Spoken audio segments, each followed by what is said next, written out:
오늘 우리 함께 나눌 말씀의 제목은 멜기세덱을 만난 아브람입니다. 아브람 이야기가 창세기에 꽤 많이 길게 나와 있기 때문에 지금 이제 여러 번 다루고 있고 앞으로도 또 더 여러 번 다루게 될 겁니다. 우리가 아브람의 부르심에 대해서도 살펴봤고요. 아브람이 애굽에 가서 살았었던 이야기도 살펴보았습니다. 그리고 지난주에는 무슨 이야기를 봤는가 하면 아브람과 그 조카 롯이 계속 같이 붙어 다녔죠. 그 부르심을 받을 때부터. 그러다가 드디어 어떻게 돼요? 갈라져서 이제 떨어져서 살게 되는 그런 모습을 지난주에 우리가 함께 보았습니다. 그리고 이제 오늘 이제 14장으로 넘어가게 되는데요. 둘이 떠나가면 뭐 여러 가지 장단점이 있을 거예요. 인생을 살아서 어떤 결정을 하면 항상 좋은 면만 있는 것도 아니고 항상 나쁜 면만 있는 것도 아닌 것처럼 롯이 아브라함을 떠나갔을 때에 좋은 점은 뭐였는가 하면 더 이상 이제 좁은 데서 막 아기다툼하지 않아도 되니까 서로 싸워서 그것 때문에 사이가 나빠질 일은 없겠죠. 근데 이제 그건 이제 좋은 점이지만 나쁜 점은 뭐예요? 좀 떨어지니까 인구가 줄어들죠. 그만큼 자기를 지킬 수 있는 능력이 줄어드는 거예요. 그래서 아무래도 이제 그런 위기를 예상을 하고 있었는데 실질적으로 그 위기가 현실이 되는 상황이 오늘 이제 14장 앞부분에 좀 자세하게 나와 있습니다. 그 위기는 아브람과 롯 중에 누구에게 찾아왔는가 하면 롯에게 찾아왔죠. 그래서 앞에 보면 막 여러 왕의 이름들, 막 동네 이름들 막 이렇게 나왔는데 제가 간단하게 요약을 해드리도록 하겠습니다. 지금 아브라함이 하나님의 부르심을 받아서 와 있는 땅이 이름이 뭐예요? 가나안 땅이죠. 가나안 땅은 좀 이렇게 길쭉하게 생긴 직사각형 모양이라고 돼 있었어요.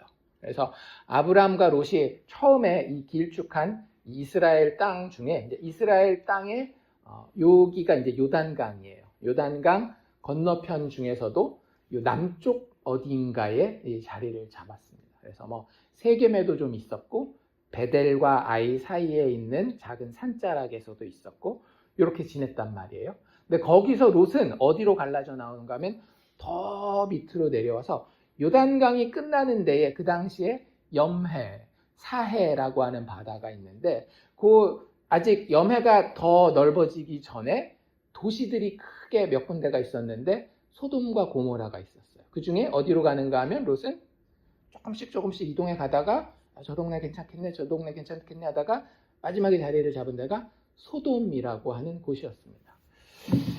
제가 지난주에도 말씀드렸지만 그 롯이 머리가 나쁜 사람은 아니에요. 이것저것 다 생각해보고 자기 이익은 절대 놓치지 않는 사람입니다. 심지어는 누구와의 관계에 있어서도 삼촌 아브라함과의 관계에 있어서도 체면 싹 이렇게 취하고 제가 먼저 이 땅 가지겠습니다. 이럴 정도로 생각이 아주 그냥 빠리빠리한 사람이고 자기 이익을 잘 챙길 줄 아는 사람이에요. 그럼 소돔으로 갔을 때 이유가 있었을 거 아니에요? 여러 가지 있었겠지만 거기가 여호와의 동산 같고 애굽 땅 같았다라고 하는 그 부요함도 있었고 또 거기 가 보니까 지금 자기도 아브라함과 떨어지면서 삼촌과 떨어지면서 위험하다는 걸 알아요, 몰라요? 알죠. 이게 인구가 줄어들었으니까 우리 힘이 줄어들어요. 근데 소돔 땅에 들어가면 어떨 것 같다라는 생각이 들었을까요? 안전하고 보호받을 거라는 생각이 드는 거예요. 지금도 마찬가지예요. 경찰력이 그나마 좀 이렇게 잘 되는 데는 사람들이 좀 모여서 도시를 이루는 데입니다. 시골 같은 데서요, 연쇄살인 같은 거 일어나잖아요. 잡는 게 너무너무 힘들어요. 미국 같은 데는 땅덩이도 넓기 때문에 수십 년이 지나도 시체조차도 발견하지 못하는 일들이 부지기수입니다, 사실은. 그러니까 도시로 가면 그런 어떤 경찰력이라든지 도시 국가니까 또 군대도 있고 하니까 자기가 거기 잘 속하면 좀 더 안전할 수 있겠다라는 계산까지 사실은 가지고 있었을 거예요, 롯이. 그런데 인생은 내가 계획하고 계산한 대로만 흘러간다? 그렇지 않죠. 여기 이제 1절에 보면 14장 1절에 보면 4명의 왕의 이름이 나옵니다. 신할 왕 아므라벨, 엘라살 왕 아리오, 엘람 왕 그돌라오멜, 고임 왕 디달. 아유, 왜 이렇게 나라 이름도 어렵고 사람 이름도 힘듭니까? 한 명만 기억하면 돼요. 4명의 왕이 있었는데 그 중에 한 명이 대장이에요. 그 사람의 이름은 세 번째 나오는 엘람 왕 그돌라오멜. 이름이 좀 길긴 하지만 이 사람은 중요한 사람이니까 그돌라오멜이라고 하는 왕 정도는 기억합시다. 왜냐하면 뒤에 계속해서 이 사람이 대표로 이름으로 나올 거거든요. 그래서 그돌라오멜이라고 하는 왕이 있었어요. 왜 이 나라, 4나라가 같이 나오는가 하면 아까 이스라엘 땅이 이렇게 직사각형으로 길게 생겼다라 그랬잖아요. 근데 이 이스라엘의 북쪽에 그리고 동쪽에 지금의 이라크 지역 있잖아요. 중동 중에서도 이스라엘은 이쪽 끝쪽에 지중해 쪽에 있다라고 한다면 저 중동에 석유 많이 나는데 이란, 이라크 있는 그 지역에 그 당시에 강대국들이 계속해서 나옵니다. 실질적으로 이스라엘도 누구한테 망해요? 그 지역에서 나타나는 아수르한테 망하고 남아있던 유다 왕국마저도 그 지역에서 나오는 바벨론한테 망하잖아요. 그러니까 이쪽이 대대로 크고 강한 나라들이 많이 나오는 거예요. 여기서 이야기하는 시날이라고 하는 것은 바벨론 지역에 있었던 나라고요. 엘라살도 그 이스라엘 북쪽에 있는 그 어디에 있었던 그런 나라라고 보시면 되고, 엘람은 그 바벨론보다도 더 동쪽에 있었던 그런 나라, 고임도 이스라엘 북쪽에 있었던 그런 나라들인데, 이 나라들이 자기들끼리 싸우기도 하지만 그런 거 있잖아요. 부자들은 부자들끼리 이렇게 노는 것처럼, 야, 우리가 힘세니까 우리는 뭐 다른 나라들이랑은 안 놀지만 이렇게 힘센 나라들끼리 같이 좀 이렇게 친분 관계를 가지고 지내자, 이런 걸 연맹, 연합이라 그러죠. 그래서 네 나라가 뭐 자기들 이익도 따지긴 하지만 강대국으로서 결국에는 연합을 이루고 있었어요. 그러니까 가뜩이나 각 나라들도 강한데 그 나라들이 연합을 이루니까 주변에 있는 나라들은 어떻게 했어요? 아주 그냥 위협감을 느끼면서 꼼짝 말하겠죠. 얘네가 뭐 하라 하면은 감히 그건 좀 불공평한데요, 이럴 수가 있어요, 없어요? 없어요. 그래서 얘네가 거리가 상당히 멀거든요. 아브라함도 그 바벨론 출신이라 그랬잖아요. 갈대아 우르 출신. 갈대아에서 그 수년을 걸쳐서 가나안 땅에 왔고, 거리가 멀음에도 불구하고 자기네들의 힘을 떨치기 위해서 여러 나라들에게 영향력을 행사하는데, 그 중에 하나가 뭐냐면 쉽게 얘기하자면 식민지를 만드는 거예요. 니들 그래, 거기 나라를 만들었어? 그래, 그럼 내가 돌봐줄게. 뭐 돌봐주는 게 뭐가 있겠어요. 근데 깡패들이 항상 하는 짓이잖아요. 잘 있어 내라고, 잘 있어 여봐다가 우리가 돌봐줄 테니까. 그런 일을 한 거예요. 그래서 어디까지 왔는가 하면 그 이스라엘이 되게 되는 그 가나안 땅까지 영향을 미쳐서 거기에 있는 도시 국가들한테 다 세금을 걷어가는 거예요. 공물을 걷어가는 겁니다. 그래서 그걸 몇 년 동안 했는가 하면 10년을 넘게 했어요. 여기 나와 있는 표현대로라고 한다면 12년을 그렇게 받아가는 겁니다. 쉽겠어요? 어렵겠어요? 그 세금을 내는 사람들 입장에서는. 이게 그냥 그 민주국가에서 국민들이 우리 도로도 만들고 경찰도 세워야 되고 그러니까 세금 내자 하는 그런 세금이랑은 완전히 다르죠. 지배하는 나라가 지배받는 나라에게서 뺏어간 거기 때문에 이 양 자체가, 세금의 양 자체가 어마무시했을 겁니다. 그러니까 되게 힘든 삶을 10년 넘게 12년 정도 살다 보니까 자기네들이 도저히 뭣도 못 해볼 때는 그냥 그대로 다 줬어요. 근데 아까도 말씀드린 것처럼 이 소돔 고모라는 나름 사는 나라였다, 도시 국가였단 말이에요. 그래서 그냥 그 롯이 보기에도 여호와의 동산 같고 애굽 땅 같다라고 이야기할 정도로 풍요함이 쌓이기 시작하는 겁니다. 그러면 항상 마음에 무슨 마음이 들어요? 나도 한번 해볼 수 있겠다라는 마음이 드는 거예요. 그래서 소돔과 그 옆에 고모라, 이 두 나라가 제일 그 가나안 땅 그 남쪽 자락에 가장 강한 나라들이었습니다. 그래서 그 두 나라가 주동을 하는 거죠. 그 여론을 몰아서 그 옆에 있는 나라들을 다 힘을 합쳐요. 아드마, 뭐 스보임, 뭐 소알, 이런 나라들 해가지고 소돔 고모라를 포함한 5개의 나라가, 아까 위에 얘기한 그 4개의 강대국 있잖아요. 그 강대국을 대항해서 뭐 우리가 싸우러 가서 그놈들 다 무찌르겠다는 아니겠지만 우리는 더 이상 당신들한테 세금 내지 않겠어 라고 한 거예요. 미국도 사실은 그래서 전쟁을 시작한 거잖아요. 미국은 다행히 그 식민지를 했었던 영국한테 이겼지만 오늘 이야기는 좀 다릅니다. 그래서 그 4개국 강국에게 13년째부터 우리는 더 이상 세금을 안 냅니다 라고 이야기를 했더니 그 다음 해에 이것들 봐라 하고 14년째 되는 해에 그돌라오멜이라고 하는 그 엘람의 왕이 주도적으로 군대를 이끌고 가나안 땅까지 정복을 하러 와요. 이 본때를 보여주겠다라고 하는 거죠. 그래서 오는데 오늘 만나게 되는 이 소돔과 고모라 왕 같은 경우는 이 요단강의 맨 밑에에서 가나안 땅 쪽으로 이렇게 들어가는 그 윗자락에 있었거든요. 근데 이 동쪽 북쪽에 있으니까 얘네가 어떻게 들어오는가 하면 가나안 땅으로 바로 들어오지 않고 가나안 땅의 요단강 동편 땅 있잖아요. 그 므낫세 반지파라든지 이런 지파가 살았었던 요단 동편, 가나안 땅 동편에 길이 되게 좋은 길이 있었습니다. 왕의 대로라고 하는. 그래서 대군을 이끌고 올 수 있는 그 길로 쭉 내려오면서 그 당시에 아까 소돔과 고모라를 비롯한 5국가뿐만 아니라 이 가나안 요단 강을 기준으로 서쪽 동쪽에 있는 여러 도시 국가들이 다 약간 이전과는 좀 다른 태도를 이 위에 있는 그돌라오멜을 비롯한 연합국에게 반기를 드니까 쭉 내려오면서 이 동쪽에 있는 나라들을 팍팍 치고 옵니다. 그게 그 5절, 6절, 7절에 나와 있는 거예요. 그래서 르바 족속이라는 이름이 있죠, 그렇죠? 그리고 또 수수 족속이라는 이름도 있고 M 족속, 호리 족속, 남쪽까지 쭉 치고 들어온 다음에 요단강 맨 끝에 남쪽까지 와서 사해 밑으로 해가지고 다시 치고 이제는 가나안 땅 안으로 쑥 들어오는 거예요. 그래서 거기서 만나는 게 아말렉 족속과 아모리 족속까지 다 격파해요. 그러니까 이미 그 도시국가 중에서 중요하다라고 생각하는 6개 국가를 다 무찌르고 어디에 도착하는가 하면 시딤 골짜기라고 하는 곳에 도착하게 됩니다. 거기서 누구를 만나는 거예요? 소돔, 고모라 연합군을 만나는 거예요. 그 5왕이 모였다라 그랬잖아요. 그러니까 숫자상으로는 4대 5지만 이게 급으로 봤을 때는 이쪽은 쉽게 얘기하자면 이런 거예요. 뭐 미국, 중국, 러시아가 그냥 한 편이 되고요.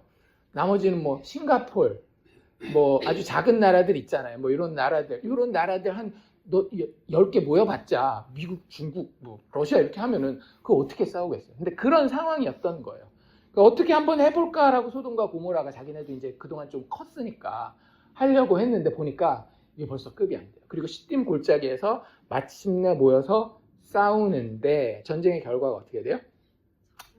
미국은 자기네들을 지배하던 영국과 싸워서 승리해서 쫓아냈지만 이 소돔과 고모라 그 연맹은 그돌라오멜 연합군을 도저히 당해내지를 못합니다. 9절 끝에서부터 보면 네 왕이 곧 그 5왕과 맞서니 그러면서 10절에 넘어가서 시딤 골짜기에는 역청구덩이가 많았다라고 하면서 시딤 골짜기의 상황을 좀 이렇게 설명을 하고 난 이후에 소돔과 고모라 왕이 달아날 때에 그들이 거기 빠졌다라고 이야기를 합니다. 5왕 중에 그 앞장서서 나섰던 2왕은 어떻게 된 거예요? 전쟁하다가 도망도 못 가고 빠진 거예요. 둘 중에 하나겠죠. 그 자리에서 죽었던지 아니면 포로로 잡혔던지. 그리고 나머지 3왕은 어떻게 됐대요? 그 나머지는 산으로 도망하였다라고 이야기를 하고 있습니다. 결국은 전쟁의 결과 그돌라오멜 연합군의 그냥 대승으로 압도적인 승리로 끝나게 돼요. 사실 이 이야기는 굳이 지금 이제 창세기 13장에서 15장 넘어가는데 나오지 않아도 될 것 같지만 이 전쟁의 이야기가 이렇게 길고 자세하게 나와 있는 이유는 누구와 이 전쟁에 관련이 있기 때문에 아브라함의 조카 롯과 관련이 있고 롯이 아브라함과 관련이 있기 때문에 이 이야기가 나오는 거예요. 전쟁이 그냥 그돌라오멜 대군이 소돔과 고모라 연맹을 무찔렀다로 끝났다라고 한다면 롯과 아브라함과는 연결되지 않았겠죠. 그런데 이게 어떻게 연결되는가 하면 뭐 다 아시겠지만 제가 다시 한번 11절 읽어드릴게요. 내 왕이 소돔과 고모라의 재물과 양식을 모두 빼앗아갔다라는 거예요. 고모라는 우리가 그냥 제껴둘 수 있겠지만 소돔은 그냥 제껴둘 수가 없어요. 왜요? 누가 살고 있기 때문에? 롯이 살고 있기 때문에. 걱정되잖아요. 우리도 한국에 만약에 친척이 있으면 뭐 어디서 대전에 예를 들자면 우리 친척이 사는데 대전에 무슨 큰 사고가 있었다 그러면 전화해서 물어보죠. 괜찮아요. 미국에 무슨 일 있다 그러면 한국에서도 또 전화해서 여쭤본단 말이에요. 물론 뉴욕이 얼마나 넓어요. 우리 뉴욕에 사는 우리도 모르는데 한국에서 뉴스 보고 뉴욕이 괜찮아? 뭐 어쨌다면서 이런 것처럼 소돔에 지금 이 일이 일어나면 일단 걱정이 되게 돼 있는 거예요. 누가? 아브라함이. 왜? 자기 조카 롯이 소돔 살고 있기 때문에. 그런데 안타깝게도 그 아브라함의 좀 약간 불안한 그 감이 맞아요? 틀려요? 맞았어요. 소돔에 거주하는 아브라함의 조카 롯, 12절에 그렇게 나와 있죠. 그 롯도 사로잡고 그 재물까지 다 노략하여 간지라. 여기에 이제 아브라함의 연결고리가 생기게 되는 겁니다. 그래서 이제 그 다음 이야기는 이제 본격적으로 아브라함에 관련된 이야기가 13절부터 쭉 나와요.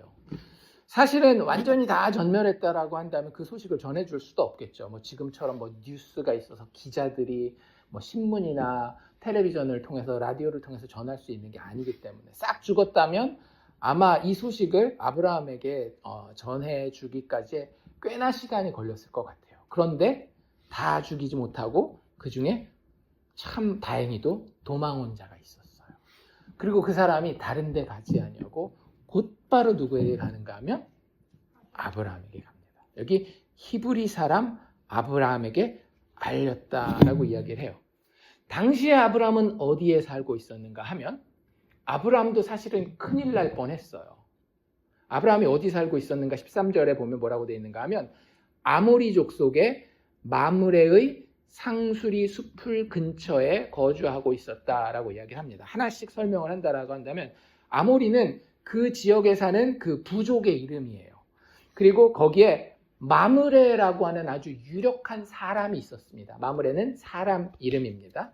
그리고 그 사람의 땅 중에 상수리 나무가 이렇게 많이 이렇게 자라고 있는 숲풀이 있었는데 그 주변의 땅을 마므레가 아브라함한테 좀 살아도 된다라고 허락을 해준 거예요. 아마 뭐 아브라함이 그에 응당이 해당하는 대가를 치렀겠죠. 돈을 줬던지 아니면 뭐 나중에 우리가 양을 이렇게 키우는데 양 털 깎으면 갖다 줄게 뭐라고 됐던지 간에 어쨌든 그런 거래가 있어서 아모리 족속 마므레라고 하는 사람의 상수리 숲을 근처에 거주했습니다. 근데 제 말씀이 아브라함도 큰일 날 뻔했었다라고 하는 이유가 뭐냐면 아까 그 네 왕, 그돌라오멜 왕의 그 대군이 연합군이 밑으로 이렇게 요단 동쪽부터 먼저 팍팍팍 치고 내려왔다고 그랬잖아요.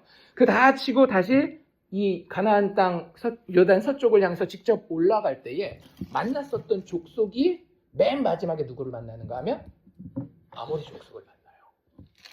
그러니까 아모리 족속도 사실은 싹 다 망하고 롯보다 아브라함이 먼저 잡혀갈 수도 있었던 거예요. 사실은. 그런데 아까도 말씀드린 것처럼 그돌라오멜 왕에는 이 목표가 있었어요. 그러니까 그 옛날에 보면 그 깡패들 영화 같은 데 보면 이쪽은 숫자가 많고 이쪽은 숫자가 조금해. 뭐 한 명밖에 없고 이쪽은 뭐 10명이라고 합시다. 그럼 이 주인공이 보통 한 명 있는 데 있잖아요. 이 주인공이 보통 어떻게 싸워요? 10명을 다 무찌르기도 하지만 딱 10명 중에 누구를 봐요?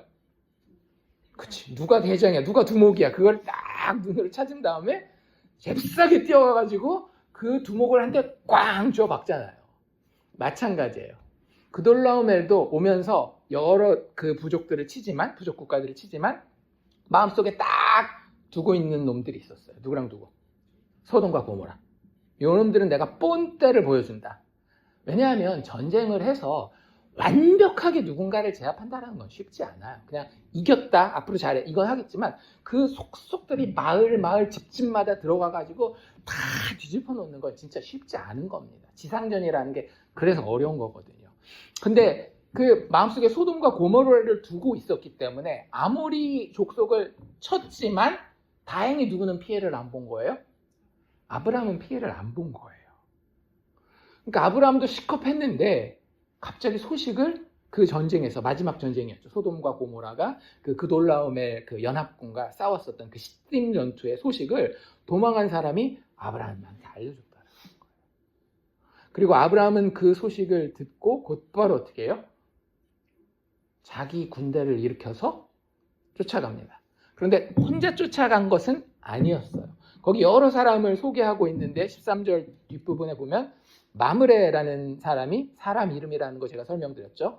그에게 형제가 있었는데 에스골이라는 사람도 사람 이름입니다. 그 마므레의 형제였고 또 아넬이라고 하는 사람도 마므레의 형제였어요. 아마 삼형제나 이제 그 이상 됐을 것 같은데 이 세 명의 형제가 아브라함과 동맹을 맺고 있었기 때문에 너를 쳐들어오면 우리가 가서 도와주고 우리를 쳐들어오면 너희가 우리를 도와준다. 이런 동맹을 맺고 있었기 때문에 아브라함이 이 세 형제와 함께 이 그돌라오멜 연합군을 쫓아 올라갑니다. 그리고 14절에 보면 아브라함이 데려간 사람들이 어떤 사람이라고 이야기를 하고 있는가 하면 집에서 길리우고 훈련된 318명을 거느렸다라고 이야기를 합니다. 300명을 거느리고 올라간 거죠. 그렇죠? 18명 있긴 하지만 300명은 조금 넘는 인원을 데리고 올라가는 거예요. 어디까지 쫓아 올라갔대요? 단이라고 하는 곳은 아까 제가 그 이스라엘 지도 말씀드리잖아요. 이스라엘 지도 가장 북단에 있는 도시가 단입니다. 그러니까 거기까지 아까 아모리 족속 있는 아브라함이 머무는 데는 한참 밑에거든요. 요단강 끝자락이고 이건 또 거꾸로 요단강 북쪽 끝자락에 있는 지역이 단인 거예요. 거기까지 쭉 강이 끝나는 데서 강이 시작되는 데까지 계속 쫓아 올라가는 겁니다.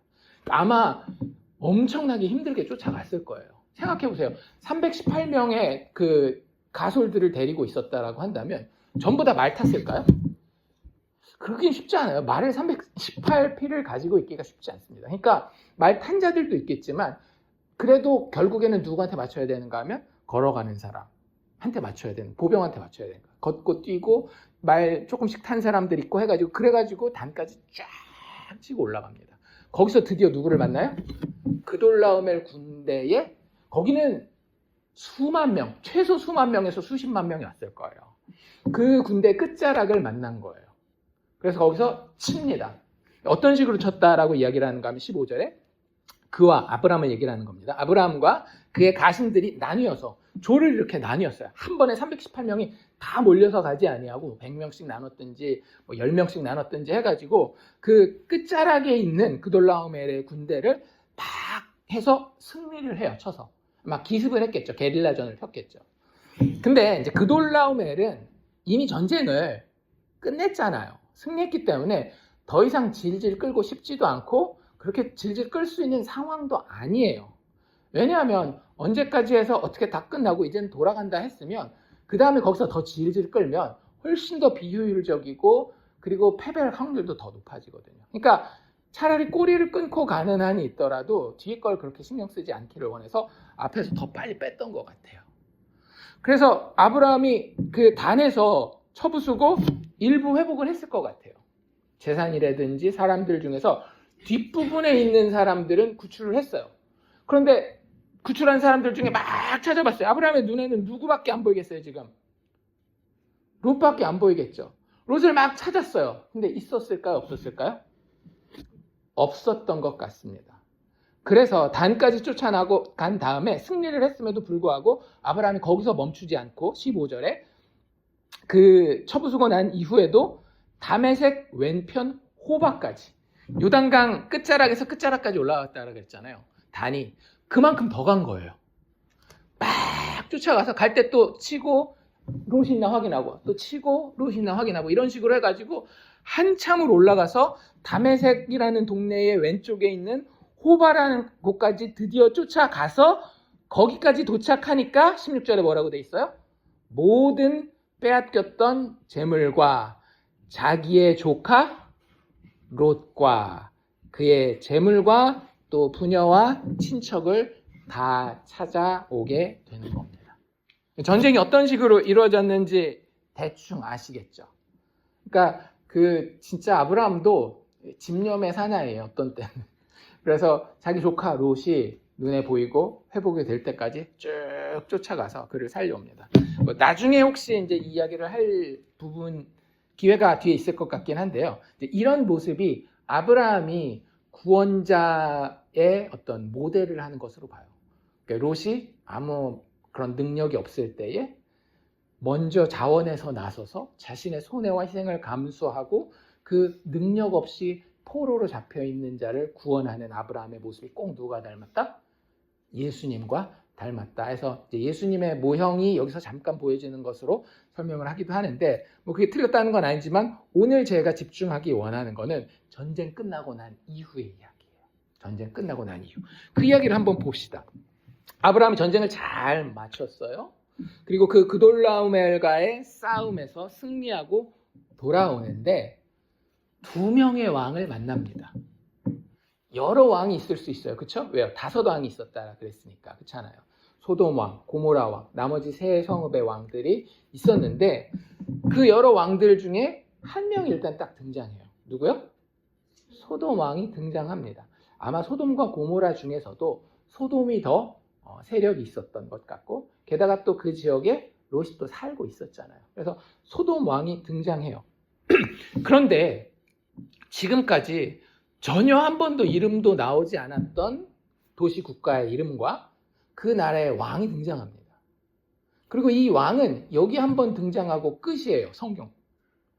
한 번 딱 구약에 한 번 더 나오는데 어디 나오는가 하면 다윗이 지은 시 중에 시편 110편이 있거든요. 시편 150편 중에 신약 성경이 가장 많이 인용한 그 구절이 시편 110편입니다. 그러니까 거기에 110편 4절에 이 사람이 한 번 등장해요. 그냥 잠깐 이름으로 등장해요. 그리고 신약 성경에도 한 번도 등장하지 않고 히브리서 뒷부분 한 5장, 6장, 7장 정도에 가서 한 번 딱 등장합니다. 그러니까 사실 이 사람은 여기 왜 나왔지? 이럴 정도로 되게 생뚱맞게 이렇게 딱 잠깐 등장하고 앞에도 안 등장하고 뒤에도 안 등장하는 그런 사람이에요. 그 사람은 바로 멜기세덱이라고 하는 사람입니다. 왕이고요.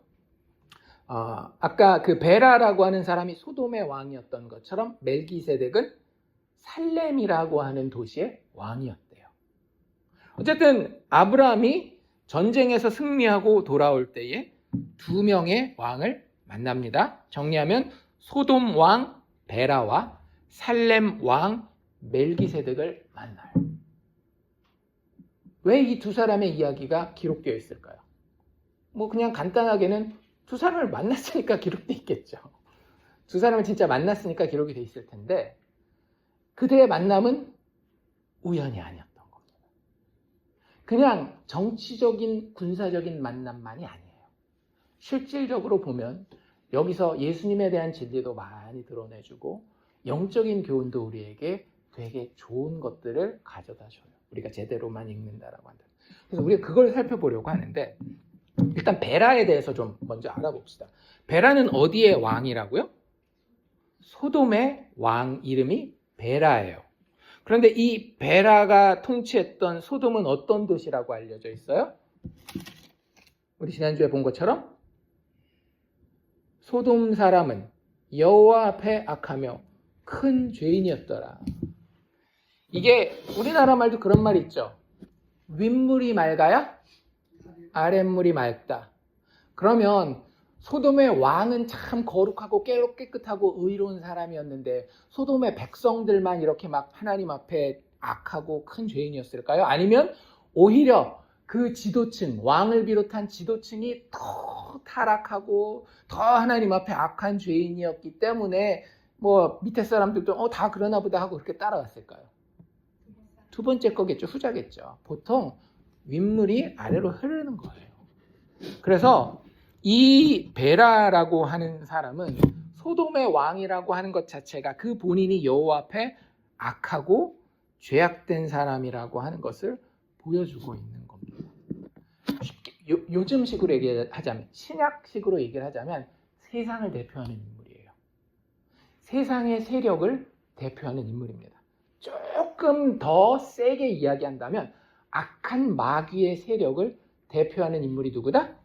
소돔 왕 베라라고 하는 사람이다.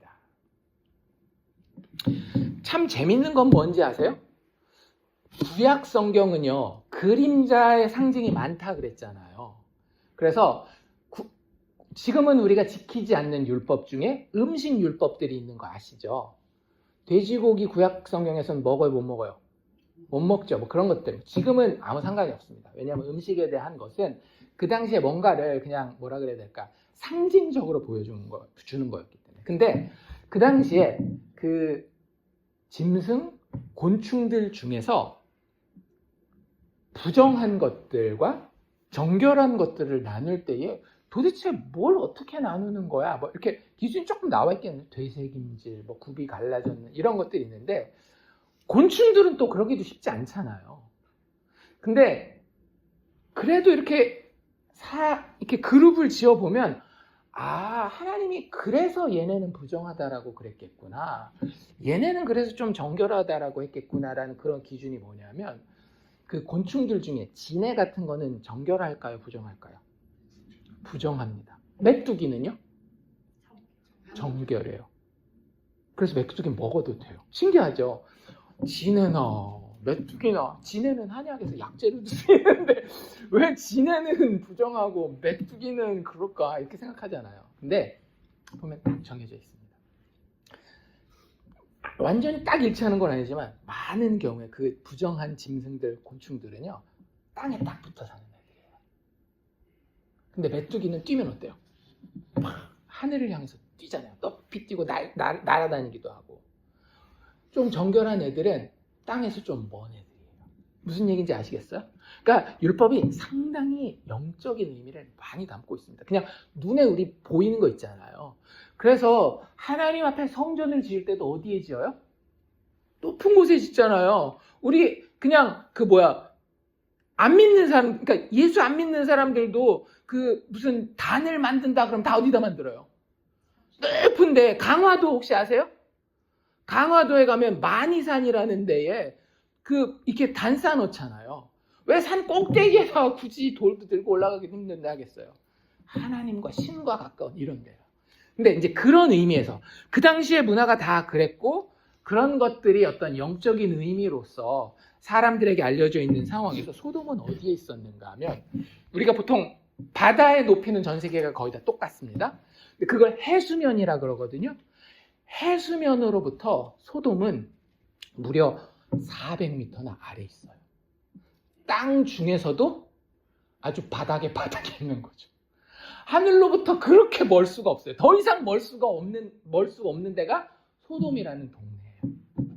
하나님으로부터 가장 먼 영적으로 캄캄하고 어두운 죄악의 도시를 대표하는 이가 소돔 왕 베라인 거예요. 그 사람이 먼저 나타납니다. 근데 사실 잘 읽어보면 이 14장을 읽다 보면 세 절은 빠져도 돼요. 몇 절을 빼면 되게 자연스럽게 읽힙니다. 몇 절 뺄까요? 18절, 19절, 20절을 빼면은요, 제가 한번 읽어볼게요. 그럼 17절 다음에 21절이라는 얘기잖아요. 제가 17절 읽고 21절 바로 읽어볼게요. 17절, 아브람이 그돌라오멜과 그와 함께한 왕들을 쳐부수고 돌아올 때에, 이해되시죠? 소돔 왕이 사회 골짜기, 곧 왕의 골짜기로 나와 소돔 왕 베라가 아브라함을 영접하였고, 그 다음 21절입니다. 소돔 왕이 아브라함에게 이르되 사람은 내게 보내고 물품은 네가 가지라. 자연스럽습니까? 안 자연스럽습니까? 자연스럽죠. 소돔 왕이 나와서 아브라함에게 사람은 내게 보내고 물품은 내가 가져라 얘기하는 게 너무 자연스러워요. 근데 왜 굳이 18절, 19절, 20절 앞으로는 전혀 나오지도 않을 인물. 소돔 왕은 중요합니다. 왜냐하면 앞으로도 소돔과 고모라 이야기가 나올 거기 때문에. 그러니까 소돔 왕이 등장하는 것은, 전쟁 끝나고 소돔 왕이 등장하는 것은 굉장히 자연스러운 일이지만 이 멜기세덱이라고 하는 살렘 왕의 이야기는 전혀 나오지 않아도 되는 이야기가 여기 딱 껴있는 거예요. 그리고 이 멜기세덱과 베라를 아주 극명하게 영적으로 대립시키고 있는 겁니다.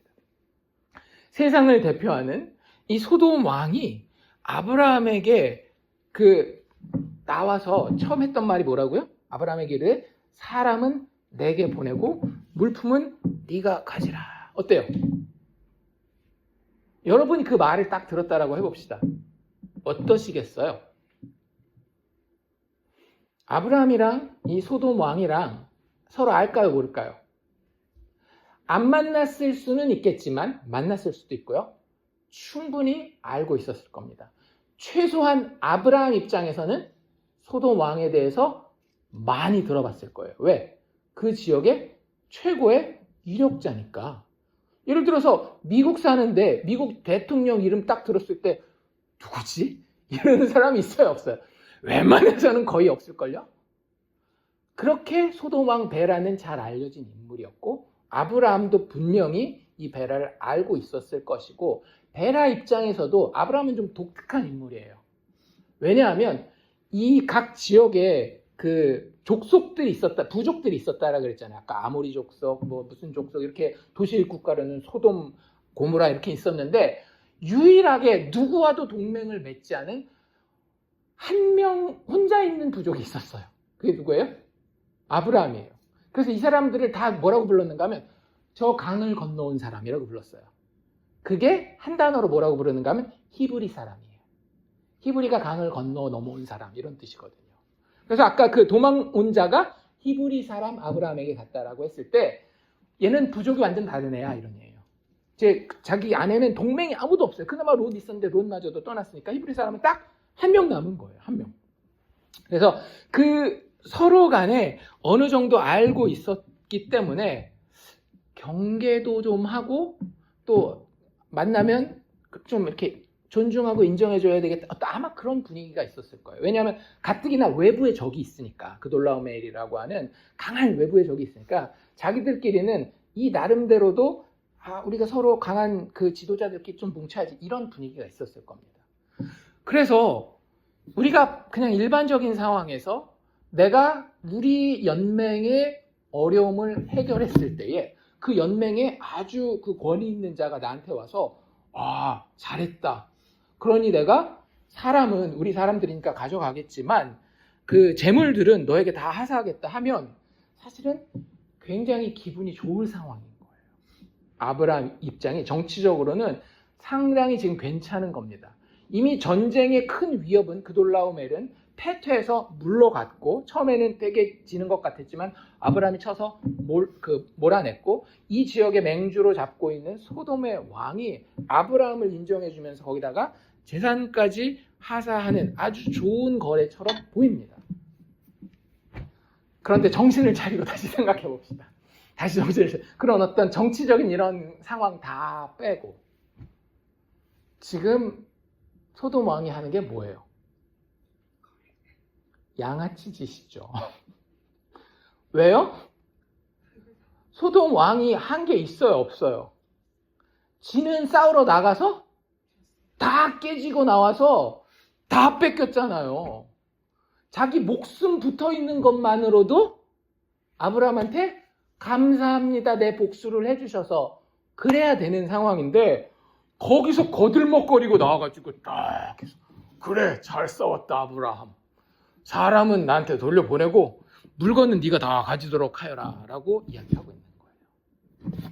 빈손으로 나타나서 아브라함에게 있는 것을 어떻게 해서든지 가져가려고 합니다. 여러분들 이게 세상이 우리한테 하는 짓이에요. 세상이 우리한테 얼마나 좋은 걸 주실 것 같습니까? 부자가 되게 해주고 자녀들 성공하게 해주고 건강해서 장수하게 해줘서 우리한테 엄청 좋은 거 줄 것 같아요? 여러분 그거 다 우리 겁니다.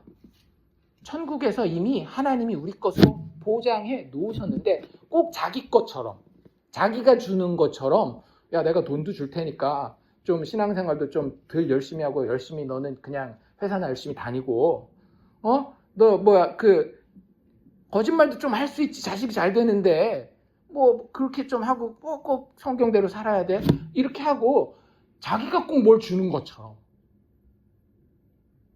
그게 세상이 우리한테 하는 짓이라고 하는 거예요. 여러분들이 정말 하나님의 택자, 하나님의 백성이라고 한다면 깨달으셔야 됩니다. 그거 양아치 짓 하고 있는 거라고 나한테. 거기에 당하시면 안 돼요. 다행히 아브라함은 그것에 대해서 경계했고 내려놓고 있어요. 무슨 소리냐? 뒤에 뭐라고 얘기해요? 네 말이 내가 아브라함으로 치부하게 했다 할까여서 너한테 속한 거는 시로라기 하나, 들매끈 하나라도 내가 안 가져간다. 싹 다 너 가져버려. 세상 네가 나한테 주겠다는 거 필요 없으니까 네가 다 가져. 그렇게 얘기하고 있는 게 지금 아브라함의 선택이라고 하는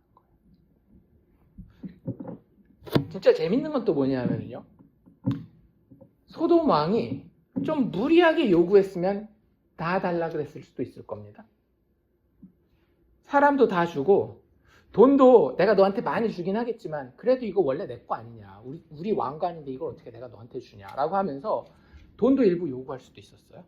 그런데 세상이, 뭐 물론 이제 여기서는 정치적인 이유 때문에 소돔 왕이 사람만 요구하고 재물은 그냥 다 아브라함한테 양보하려고 했는지 모르겠지만 영적인 의미도 한번 잘 생각해 보십시오. 여러분들, 세상이, 악한 마귀의 세력이 진짜 원하는 건 뭘까요? 사람이에요. 우리의 영혼입니다. 그래 너 부자 돼. 그래 너 성공해. 그래 너 장수하고 건강해. 그래 너 자식 잘 성공시켜. 근데 너라고 하는 그 영혼은 내가 가져간다. 그렇게 우리에게 다가오는 거예요. 그러면서 07에는 누가 다 하려고 하는가 하면 지가 다 하려고 하죠. 우리는 세상한테 그렇게 당하고도 세상의 지식 없이는 안 돼. 세상의 그 권력이 아버지 않고는 안 돼. 그렇게 살아가지 않습니까? 세상의 07이 하는 그대로 그게 맞나 보다. 여기 그 모습이 정확하게 보여지고 있는 거예요. 소돔 왕의 모습을 통해서. 하나님의 은혜 가운데 다행히 아브라함은 그 왕과의 관계를 선택하지 않습니다. 그리고 나서 나타나는 왕이 누구라고요? 멜기세덱이라고요. 굉장히 신비로운 인물이에요. 살렘 왕이라고 소개는 돼 있지만 아까도 말씀드린 것처럼 성경 어디에도 다시 나타나지 않아. 아까 얘기했었던 시편 110편에 한 번, 4절에 딱 한 번 나오고요. 그 다음에 히브리서에 가서 제사장에 대한 이야기를 하거든요. 하나님이 우리에게 옛날에 주셨던 구약의 그 율법의 제사장은 부족한 제사장이다. 뭔가 몇 프로, 10%, 5% 부족한 제사장들이고 완벽한 제사장이 바로 누구다? 예수님이다 라고 하는데 그 예수님을 설명할 때 밑도 끝도 없이 어떻게 보면 데리고 나오는 인물이 멜기세덱이에요. 되게 신비로운 인물이고요. 그에 대해서 여기에 3절, 아주 짧은 절이지만 설명하고 있는 이야기들을 보면 지극히 높으신 하나님의 제사장이라고 이야기를 하고 있고, 또 참 되게 신기한 건 뭐냐면요, 우리 11조 아시죠? 11조가 언제 생겼어요? 나중에 모세 율법에서 생긴 거란 말이에요. 모세는 아브라함 이전입니까? 이후입니까? 이후예요. 그러니까 아브라함 때는 11조가 있었다라는 거예요? 없었다라는 거예요? 없었어요. 율법 자체가 없었으니까. 근데 저기 아브라함은 어떻게 하고 있어요? 그가 얻은 것에서 10분의 1을, 즉 11조를 누구에게? 멜기세덱에게 바치고 있다란 말이에요. 이게 되게 좀 찝찝해요. 차라리 이 3절이 없었으면 아까도 얘기한 것처럼 17절에서 21절 넘어가서 쭉 갔으면 그냥 아브라함의 이야기가 롯을 잃었다가 다시 찾고 나중에 소돔 이야기 다시 나와서 그 소돔은 여전히 악한 땅이었기 때문에 망하고 하면 그냥 쫙 넘어가면 되게 자연스러울 텐데 중간에 꼭 이게 걸리는 돌 같은 게 있단 말이에요. 걸리는 돌. 우리 예수님은 항상 영적으로 어두운 자들에게 걸리는 돌이십니다. 그 걸리는 돌 같은 존재가 여기 멜기세덱이라고 하는 사람인데, 일단 이 멜기세덱이라고 하는 사람을 조금 더 자세히 살펴보기 전에 우리가 던져야 하는 질문이 있어요. 이 17절에서 24절까지 이 뒷부분, 14장 뒷부분을 보면서 우리 스스로가 이 본문을 제대로 읽기 위해서 던져야 되는 질문은 무엇인가 하면, 아브라함은 과연 누구를 통해 구원의 축복을 확증받는가라고 하는 거예요. 아브라함이 지금 구원받은 겁니다. 자기가 구원했다라고도 생각할 수 있겠지만 아까 얘기한 것처럼 아모리 족속도 이미 그돌라오멜 연합군에게 당했단 말이에요. 그래서 아브라함이 이 승리에서 막 뭔가를 쟁취한 것 같지만 그게 아니라 아브라함은 구원을 받은 거예요. 나중에 보면 알겠지만 318명이 그돌라오멜 대연합군을 이긴다는 건 사실 불가능한 겁니다. 근데 그걸 승리했다라고 하는 건 아브라함이 구원을 받은 건데 과연 아브라함이 누구를 통해서 그 구원의 축복받았음을 확증받느냐라고 하는 거예요. 소돔 왕은 그게 자기라고 주장하려고 그랬어요. 그래, 네가 나한테 그렇게 의리 있었고 잘했으니까 내가 앞으로 널 잘 보살펴 줄 거고 네가 거기 가서 이긴 것도 다 내가 지금까지 해준 그런 거야 라고 하는 그 소돔 왕으로부터 확증을 받을 것인지, 아니면 정말로 밑도 끝도 없어 보이는 이 멜기세덱이라는 왕으로부터 축복을 확증받을 것인지, 그의 구원의 증거가 과연 누구에게서 확증되는가가 중요한데, 결론적으로 아브라함은 그 확증을 누구에게 받는가 하면 멜기세덱에게 받고 있다라고 하는 거죠. 지극히 높으신 하나님의 제사장 살렘 왕 멜기세덱에게서 아브라함은 나의 구원이 하나님 여호와께로부터 왔습니다를 확증받고 있는 거예요. 자, 그러면 이 멜기세덱이 누굴까요? 알기가 너무 쉽지가 않아요. 왜냐하면 앞에도 설명이 없고 뒤에도 설명이 없고 구약 전체에도 그냥 한번 그 이름을 인용했을 뿐이지 나오는 일이 없고, 신약에도 그 사람이 예수님을 대표하는 인물이다라는 얘기를 했지 그 사람이 누구의 아들이고 뭐 이런 얘기가 하나도 안 나와 있거든요. 그래서 궁금하잖아요. 사람들은 궁금하면 어떻게 해요? 찾아봐요. 그리고 찾아봤는데도 답이 안 나오면 자기의 상상으로 답을 찾습니다. 그 결론을 내립니다. 그래서 어떤 유대 문헌들에는 너무 신비스러운 인물이잖아요. 딱 되게 중요하게 아브라함이면 이스라엘의 시조거든요. 근데 그 중요한 인물에게서 11조를 받은 인물인데 그 위에는 도저히 기록을 찾을 수가 없으니까 본인들의 상상으로 뭐라고 이야기를 하는가 하면 천사였다라는 거예요. 멜기세덱은 그렇기 때문에 이전에도 이후에도 우리가 기록을 발견할 수 없는 것이다. 이렇게 얘기하는 사람들이 있습니다. 또 어떤 분들은 이렇게 얘기를 해요. 이 히브리서에 이 멜기세덱을 누구랑 비교하고 있다라고요? 예수님과 비교하고 있다라고 얘기를 하잖아요. 그래서 예수님이 신약의 성육신하기 이전에 구약에 미리 임시로 성육신한 인물이 멜기세덱일 것이다 라고 이야기를 해요. 근데 이 두 가지는 이 천사라는 입장과 예수님이 성육신 전에 잠시 나타난 것이다 라고 이야기하기에는 조금 그런 게, 이 멜기세덱이 직접 다스리는 물리적인 도시가 있잖아요. 거기가 어디예요? 살렘. 살렘이 나중에 어디가 되는지 아십니까? 예루살렘이 됩니다. 예루살렘 왕, 그 당시에 예루살렘이 아직 이스라엘 땅이 아니었기 때문에 그 살렘 땅의 실제 왕이에요. 그 실제 왕을 천사가 잠깐 왔다가 하고 갈 리는 별로 없겠죠. 그 사람들도 다 아는 그냥 왕이었던 것 같아요. 그래서 어떤 사람은 이렇게 생각해 봅니다. 이 멜기세덱을 뭐라고 소개하고 있다라고요? 지극히 높으신 하나님의 제사장이라고 이야기를 하고 있잖아요. 그래서 하나님을 진짜 그러니까 그 우상신들 말고, 그 당시에 우리 아브라함 우르에서 나올 때 봤잖아요. 하나님을 제대로 아는 사람들이 없어서 아브라함의 가족마저도 어떤 가족이었어요? 우상을 숭배하던 가족이었잖아요. 그만큼 막 우상이 팽배했는데 어떻게 갑자기 멜기세덱이라는 사람이 뚝 튀어나와서 노아의 하나님, 그 하나님을 알지? 이런 의문이 들잖아요. 그래서 나이를 계산해봐요. 지금 아브라함이 살고 있는 시대에 같이 살았었던 사람이 누굴까요? 노아가 아브라함이랑 같이 살았습니다. 알고 계셨어요? 노아 진짜 오래 살아요. 그리고 노아의 아들들이 있잖아요. 3명 누구요? 셈과 함과 야벳이 있잖아요.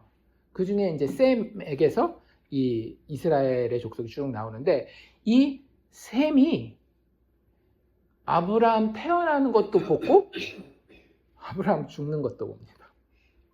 그러니까 아브라함이 살던 시대에 다 살았던 거예요. 그러니까 아브라함 시대에 우상숭배도 많았지만 하나님이, 지극히 높으신 하나님이 죄를 싫어하셔서 홍수로 온 세상을 심판하는 것을 누구한테 들은 게 아니라 직접 자기 눈으로 확인했었던 사람들이 생존해서 살고 있었던 거죠. 그 사람들은 평생 동안 하나님 배반할 수 있을까요? 없을까요? 그래서 신앙의 체험이 중요한 겁니다. 살아계신 하나님을 내 몸으로, 내 삶으로 체험한 자들은요, 물론 이제 성령의 도우심이 필요하긴 하지만 절대 그분을 부인하기가 힘들어요. 그러니까 그런 사람들은 아무리 온 세상이 다 아브라함을 포함해서 우상을 섬긴다 할지라도 자기네만은 어떻게 하는 거예요? 여호와 이름을 부르는 거예요. 여호와 이름을 부르는 겁니다. 그래서 어떤 사람들은 이 멜기세덱이 셈이거나 아니면 셈의 직계 아들들 중에 한 명이 아니었겠나라고 이야기를 해요. 정답은 모른다입니다. 왜? 성경에 안 나와 있으니까.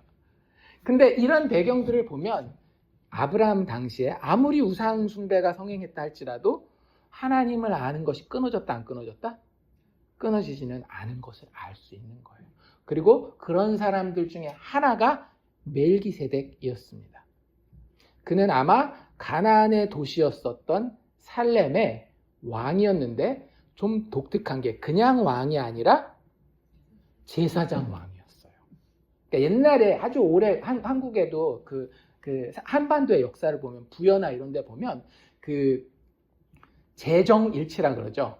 제사와 정치가 일치되는. 그래서 왕이 그 국도하고 뭐 이런 것들 하는 이런 것들이 옛날엔 다 있었는데 이 당시에 다른 도시 국가들은 그러지 않았을런지 몰라도 가나안의 도시 국가였었던 살렘이라고 하는 곳은 노아의 하나님을 섬기는 그런 나라였고 그 나라의 지도자로서 멜기세덱이 왕이면서 동시에 제사장 역할을 했다라고 하는 거예요. 그리고 재미있는 건 이 살렘이 나중에 어디가 된다라고요? 예루살렘이 된다라고 그랬잖아요. 예루살렘은 어디일게요? 이 해수면을 기준으로 봤을 때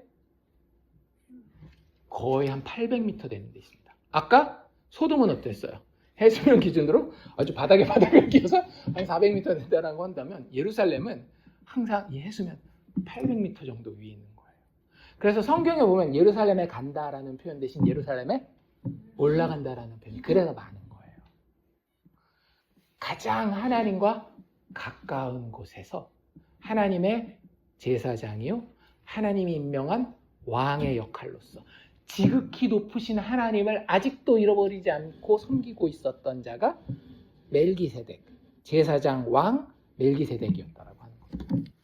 재밌는 건 뭐냐면 그의 이름과 그가 살고 있는 도시의 이름의 뜻도 되게 재밌어요. 히브리서 7장에 이 멜기세덱 이야기가 나오거든요. 7장 1절 2절만 제가 읽어드릴게요. 거기 이렇게 나옵니다. 멜기세덱은 살렘 왕이요. 알고 있는 거죠 우리가. 게다가 지극히 높으신 하나님의 제사장이라. 우리 방금 읽은 거예요. 히브리서에 이렇게 얘기하고 있는 겁니다. 여러 왕을 쳐서 죽이고 돌아오는 아브라함을 만나 복을 빈지라. 이것도 알고 있는 거예요. 근데 그 다음에 히브리서 저자의 설명이 나옵니다. 뭐라고 나오는지 잘 들어보십시오. 아브라함이 모든 것의 10분의 1을 그에게 나누어 주니라. 그의 이름을 해석하면 이름이 뭐예요? 멜키세덱이거든요. 세덱의 뜻이 뭐냐면 의로움이란 뜻이에요. 멜키는 말락, 왕이라는 뜻이에요. 그래서 그 이름을 해석하면 먼저는 의의 왕이요. 와, 신기하지 않아요? 의의 왕이라고 하는 이름을 붙이는 존재가 성경에 딱 한 분밖에 없어요. 하나님, 혹은 하나님이 보내신 그리스도 왕 예수. 그의 이름을 해석하면 먼저는 의의 왕이요. 그 다음은 또 있다는 거예요. 살렘 왕이니 곧 평강의 왕이요. 살렘, 어디서 많이 들어본 것 같지 않아요? 물론 예루살렘 할 때도 들어가겠지만 히브리 사람들이 인사할 때 살롬, 샬롬 이렇게 이상하죠. 살렘 같은 뜻이에요. 그래서 예루살렘은 평안의 거처 이런 뜻입니다. 제루 하는 게 그 지역, 거주지 이런 뜻이거든요. 살렘이라고 하는 것이 평화, 평강 이런 뜻. 평강의 거주지 이게 예루살렘인데 거기에 왕이니까 평강의 왕인 거죠. 근데 이 평강의 왕 우리 어디서 들어봤다? 이사야서에 오실 메시아, 즉 예수님에 대해서 이야기할 때 그 오실 메시아의 타이틀 중에 하나가 평강의 왕이라고 이야기하지 않습니까? 그게 멜기세덱이 지금 상징하고 있는 바라고 하는 거예요. 예루살렘에 들어오신 제사장 왕, 그가 멜기세덱인데 이 멜기세덱에게 아브라함은 자신의 구원의 확증을 받는다라고 하는 거죠. 내가 나를 구원한 것이 아닙니다. 세상이 나를 구원한 것도 아닙니다.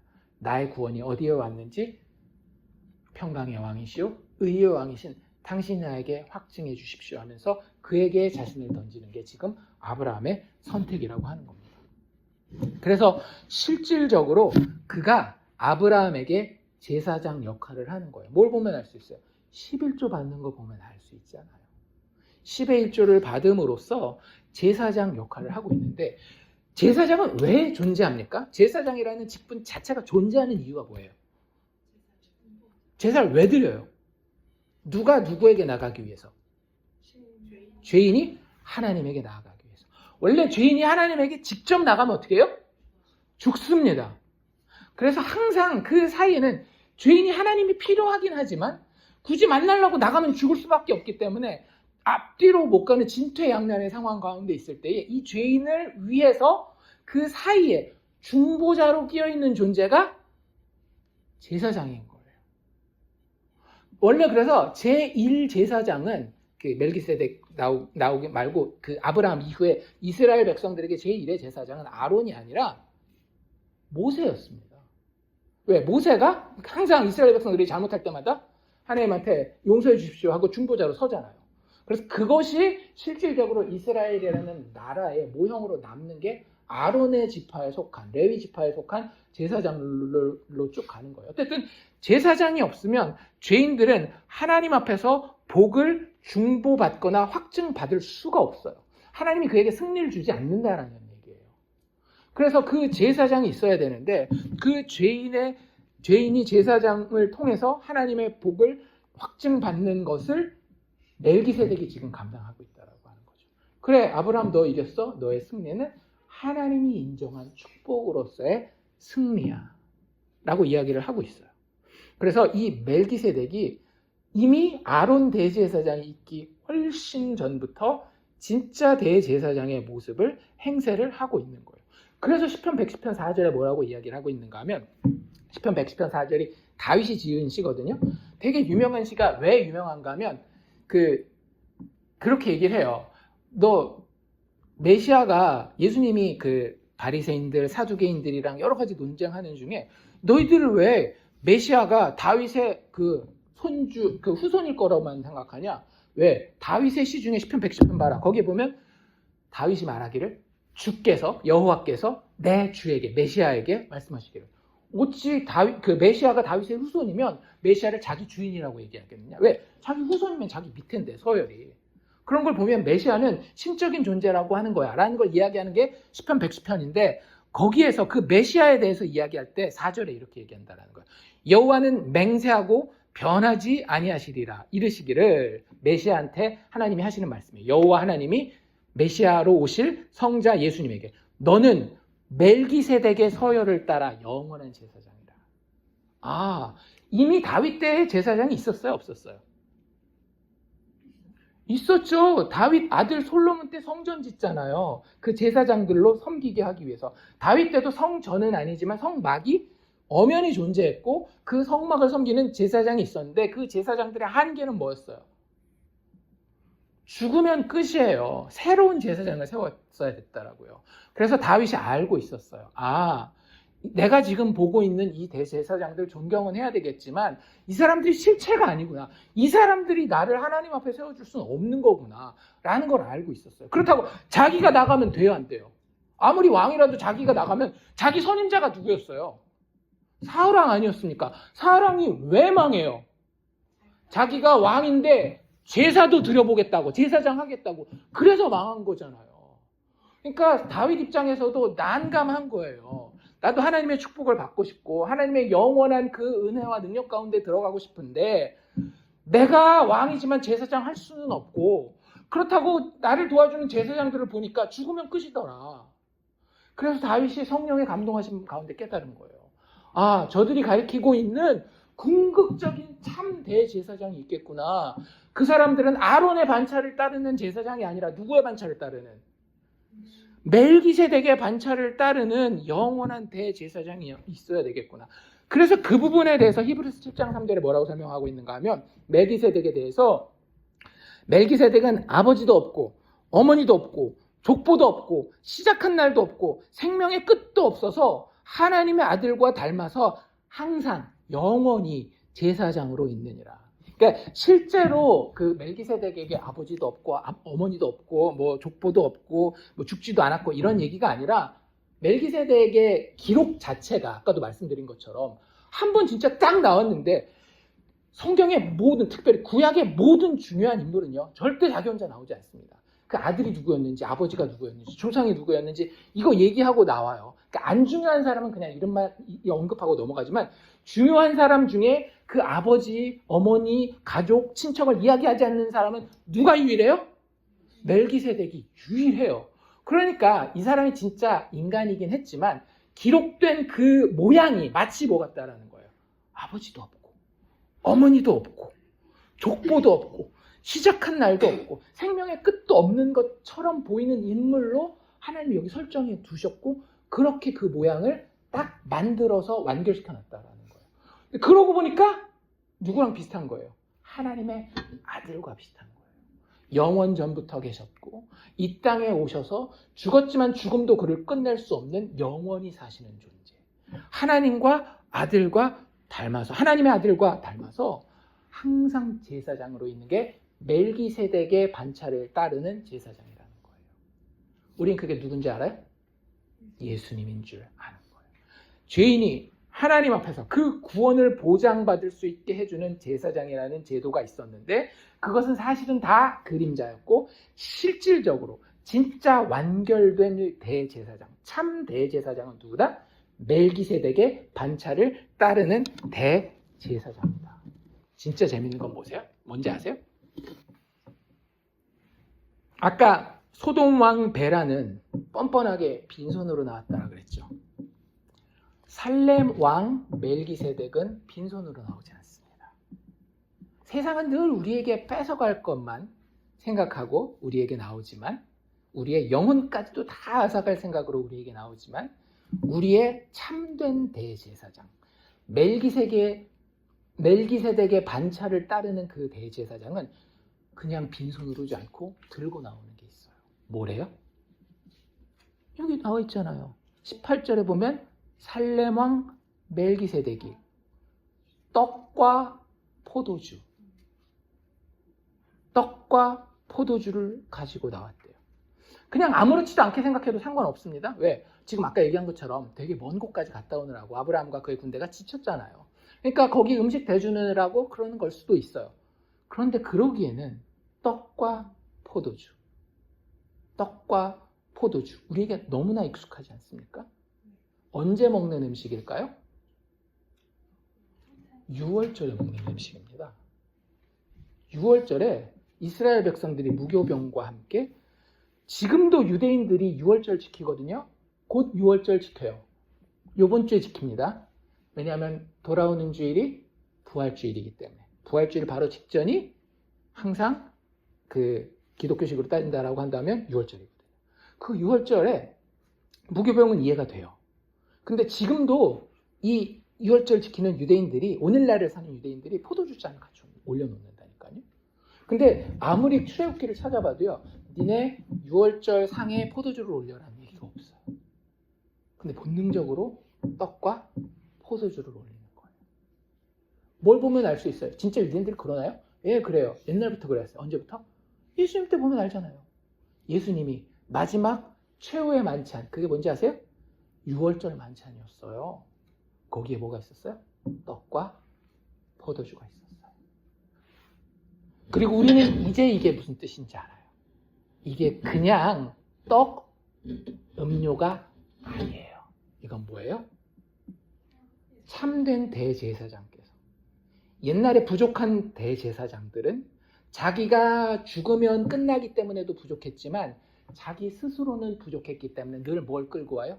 제물을 끌고 와서 제물을 주셨잖아요.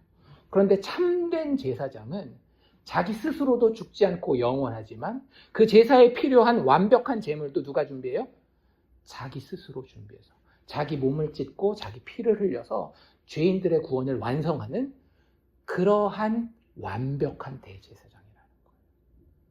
그래서 예수님이 나의 떡이다, 나의 포도주다. 뭐라고 예수님이 얘기하셔요? 우리가 축복하는 바, 사도 바울이 이 성찬식에 대해서 이야기하는 거죠. 우리가 축복하는 바 축복의 잔은 그리스도의 피에 참여함이 아니며 우리가 떼는 떡은 그리스도의 몸에 참여함이 아니냐. 멜기세덱은 예수 그리스도의 대속을 예표하는 인물인 겁니다. 아브라함은 세상으로 악마의 세력으로 대비되는 소돔 왕 베라를 버리고 진짜 자기를 위해서 떡과 포도주를 공급하는 우리의 참 대제사장 되는 그분에게 자신의 구원의 확증을 맡겼던 거예요. 그래서 그분의 입에서 나오는 말씀은 항상 자기 자신도 세상도 아닌 아버지께만 영광을 돌립니다. 뭐라 그래요? 아브라함을 축복하면서 하는 말이 뭐예요? 멜기세덱이 천지의 주제시요 지극히 높으신 하나님이요. 아버지께만 영광 돌리고 있지 않습니까? 이 모습이 뭐랑 비슷한가 하면 우리가 요한복음에서 예수님이 아버지의 영광을 돌리는 모습과 비슷해요.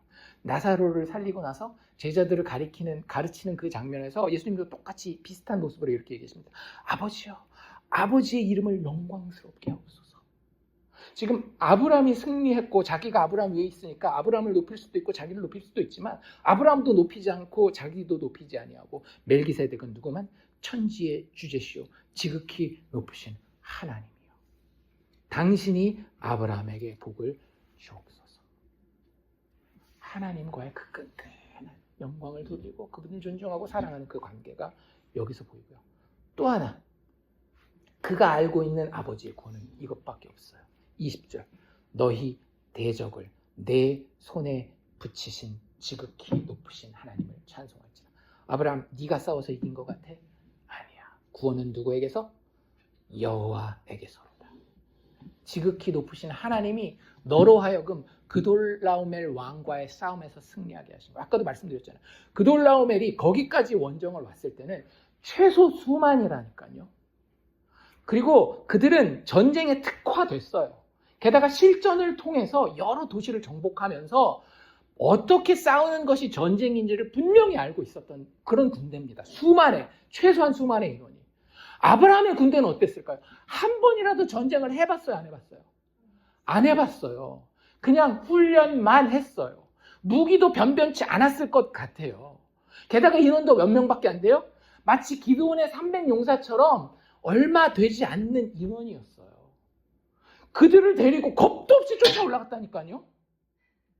그리고 거기서 치고 여기 나중에 나온 거 보면 그 왕들을 죽이고 온 거예요. 왕들을 쳐부수고 온 거예요. 그돌라오멜까지 처단을 하고 온 겁니다.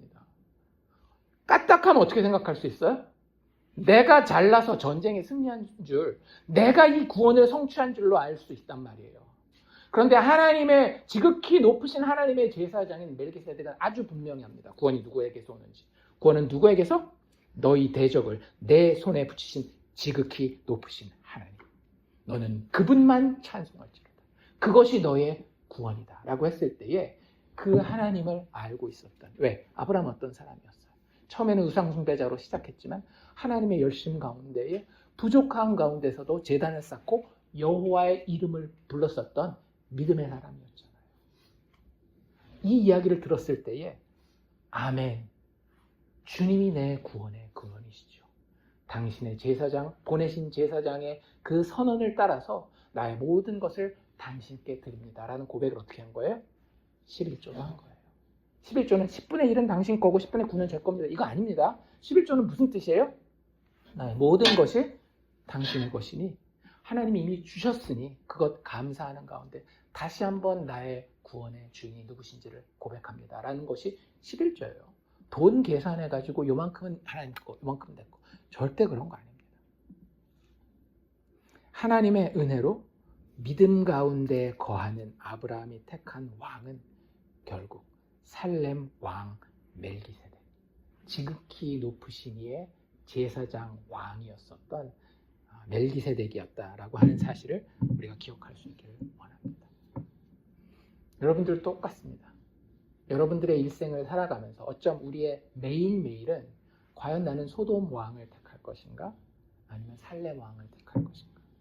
베라를 택할 것인가? 아니면 멜기세덱을 택할 것인가? 나에게 전리품을 허락하는 왕을 택할 것인가? 아니면 나에게 떡과 포도주를 건져다주는 왕을 택할 것인가가 우리 믿음의 사람들에게 던져진 매일매일의 영적인 싸움의 현장이라고 하는 겁니다. 하나님의 은혜 가운데 부족한 아브라함은 이 장면에서 소돔 왕을 거절하는, 세상과의 타협을 거부하는, 상호주의를 거부하는, 오로지 하나님의 구원만을 신뢰하는 자로 조금씩 서가게 됩니다. 우리도 그렇게 되기를 원합니다. 믿음 가운데에 우리의 참된 대제사장이신 예수만 바라보고 선택하며 그분의 살과 피를 통해 하나님의 영원한 축복을 받게 되었음을 기억하고 담대하게 주님 계신 그 나라, 천국, 하늘 바라보면서 살게 되는 우리들이기를 주님의 이름으로 축원합니다.